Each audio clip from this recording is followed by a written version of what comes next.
A, B, C's for adults.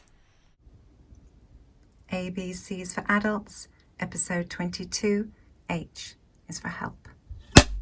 Hey everyone, welcome to another episode of ABCs for adults. We're on the second of our H's today. So at school we did learn that H was for heart. I've done my little heart wave here. But also H is for help. So help's a weird one because it's, you don't think, synonymous with mindfulness is help necessarily. We're all supposed to be very strong and, but it has to start somewhere. And just like all those wonderful and very famous meetings, anonymous meetings that exist, the first step really is realizing that you have a problem and that you do need help. And it's the same, it's kind of like we have to hit rock bottom sometimes in our lives in order to change our lives. Yeah. You have to have a kind of a consequence, a big consequence of the way you interact with life or whatever, or your philosophy on life, for them to go, okay, certain things I need to change, or I need to have a complete change or whatever. Yeah. And whether it's anger management or, Alcoholics Anonymous or whatever. Multitude of Narcotics Anonymous, whatever it is. All these, the first step is always admitting you have a problem. So ask for help. And the best way... It will be given. It really will. Ask and it should be given.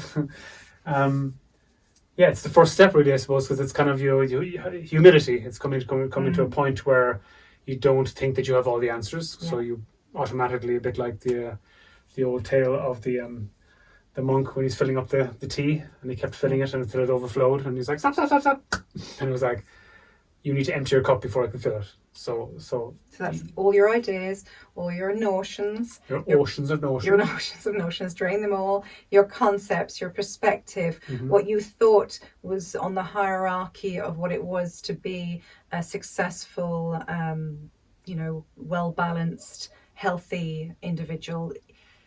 Everything needs to change because we really have been taught the exact wrong way.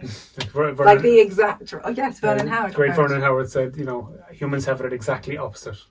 Yeah. Not to be confused with Howard Vernon now, that's a different person. It's very strange. So we do. We are taught pathways which go against ourselves, which are self-injuring.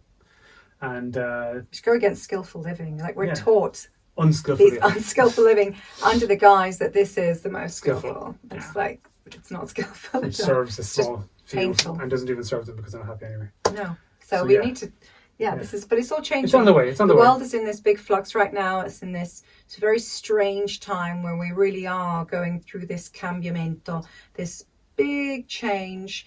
The cocoon is starting to seem a bit small, like the baby inside the womb. Yeah. It's starting to feel a little cramped. Braxton Hicks contractions are starting to yes. sending warnings, flares out that hey, it's a bit tight in here. Bit of a squeeze. So the butterfly is going to be born, and that's going to be this new, but it's happening in everybody individually. So basically what we wanted to do a video on help was for anybody out there that just pressed on this video that doesn't really know why they pressed on it, that you're not alone. Every single person who has had to go on any kind of emotional, internal journey, should we say? Won't even say spiritual, because so many people don't believe in inward trek is lovely. So anybody who's had to do that, the reason why they had to do it was because they felt they needed help. They needed something else, and it wasn't being provided in society. It's so important that we have the humility to ask for help, even if it's not to anybody particularly, but just to ourselves, to have that recognition of I cannot continue down the path that I'm going right now. It is hurting myself and it is hurting the people around me.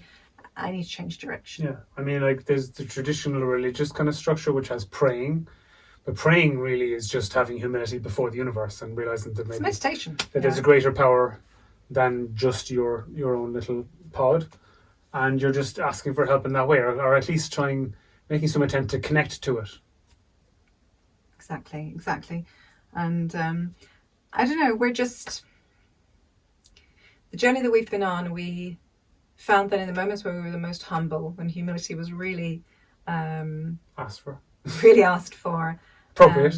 That when we traversed our ego's screams not to and went to that place, you feel so free and so connected to truth and in touch with a light and a love that you didn't feel kind of holding it all together and holding it all in.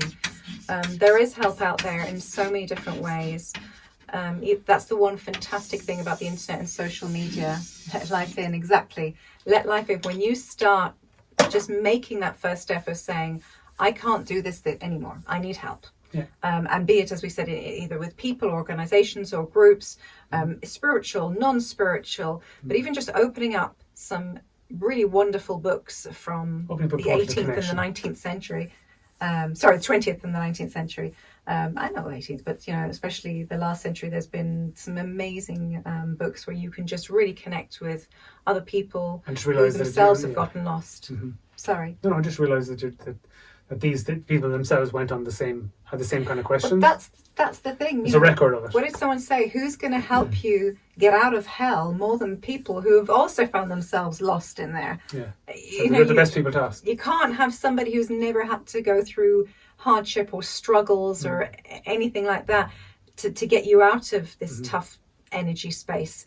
You have to call on people, and they might not seem it. So say if you're going towards the more classical kind of new age energy, you might even just go to a bookshop, go to a bit of an alternative bookshop, a spiritual bookshop or a crystal place, and just be talking or just seeing people in there and connecting with them. And then I'm sure they're going to look extremely together and very unanxious and unstressed and the opposite to where you feel you may be.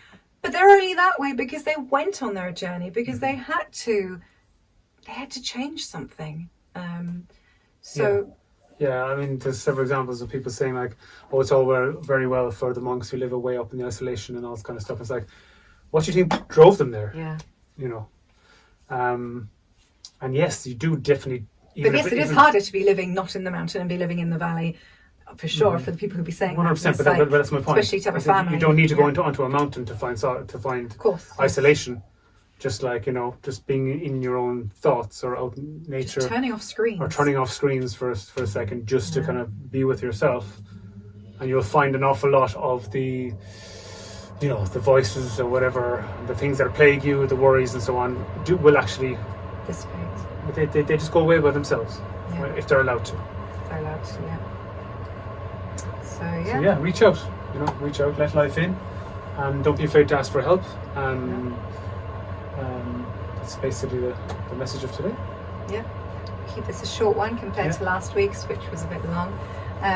But just thank you for watching. Turn to the people that you care most about and that care most about you. Turn to yourself first. Turn to yourself, of course. Inwards. And if there's any connections through groups or in online communities, definitely try. But even just sometimes a book of a very wise person sometimes can really help. Or looking at nature and being in nature. Yeah. So thank you for watching. Thank you for being with us, and we'll see you next week. Ciao for now. Ciao. Take